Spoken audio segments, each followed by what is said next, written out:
क्योंकि भारतीय जनता पार्टी का प्रत्याशी जो जीतेगा, विजयी होगा, तो वह उस क्षेत्र के विकास के लिए पंचायत प्रतिनिधियों के से जुड़ी हुई समस्याओं को सदन में उठाने के साथ साथ उन समस्याओं का समाधान करने और आपके साथ एक बेहतर संवाद का एक माध्यम भी अपने अपने क्षेत्र में बन पाएगा।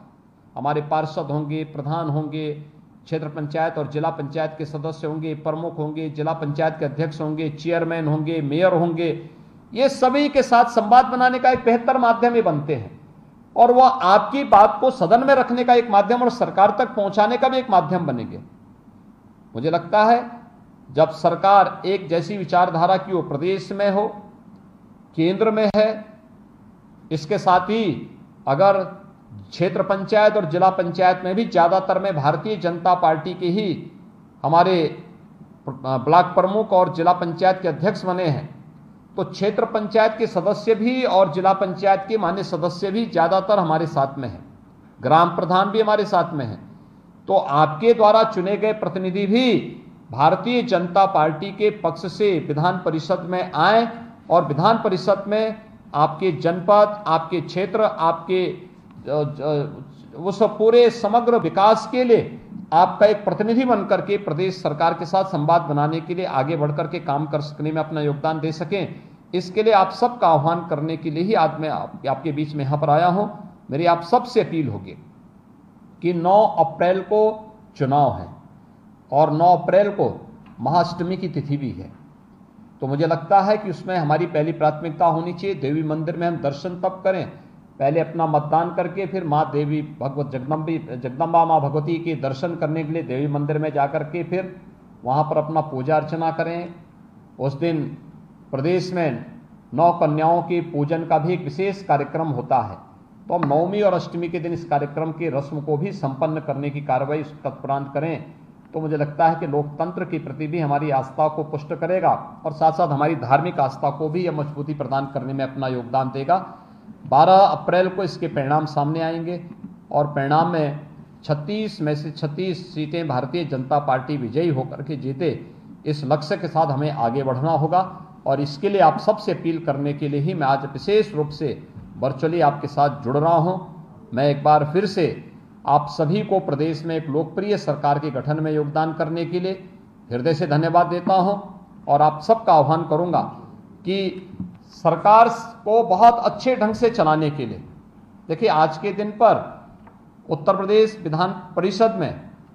जब हम लोग 2017 में चुने गए थे तो हमारी संख्या मात्र 7-8 की थी, यानी 10 से कम, 100 में से 10 से कम हमारे सदस्य थे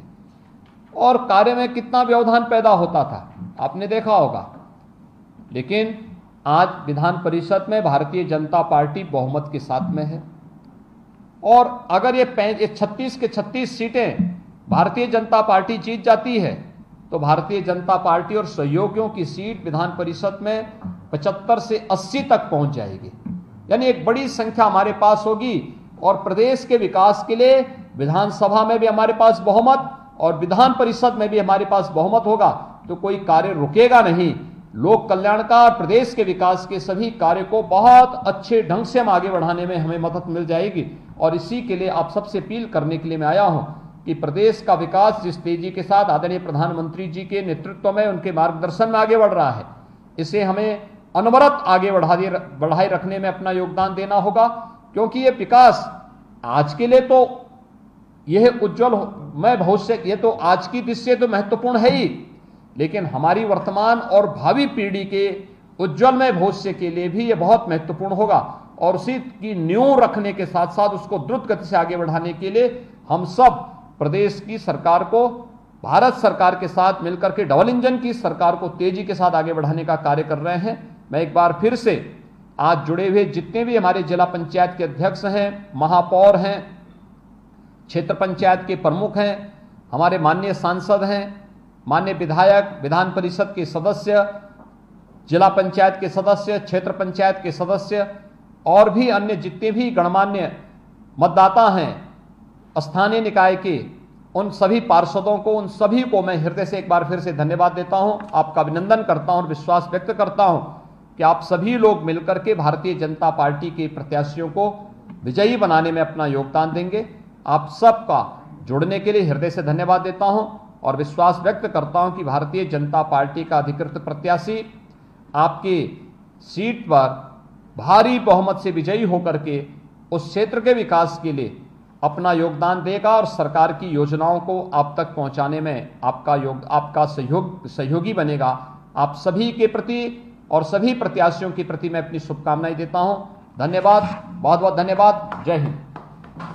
सीएम योगी आदित्यनाथ को आप सुन रहे थे, जहां पर वर्चुअल संवाद उन्होंने किया है बीडीसी मेंबर, जिला पंचायत सदस्यों के साथ में। लखनऊ से सीधी तस्वीर आपको हम दिखा रहे थे। सीएम योगी वर्चुअल संवाद कर रहे थे और डीडीसी सदस्यों से भी संवाद किया सीएम योगी आदित्यनाथ ने। उनके साथ में कैबिनेट मंत्री स्वतंत्र देव सिंह और उप मुख्यमंत्री ब्रजेश पाठक भी मौजूद रहे हैं। तो फिलहाल ये सीधी तस्वीर आपको हम दिखाए थे, जहां पर वर्चुअल माध्यम से संवाद कर रहे थे मुख्यमंत्री योगी आदित्यनाथ।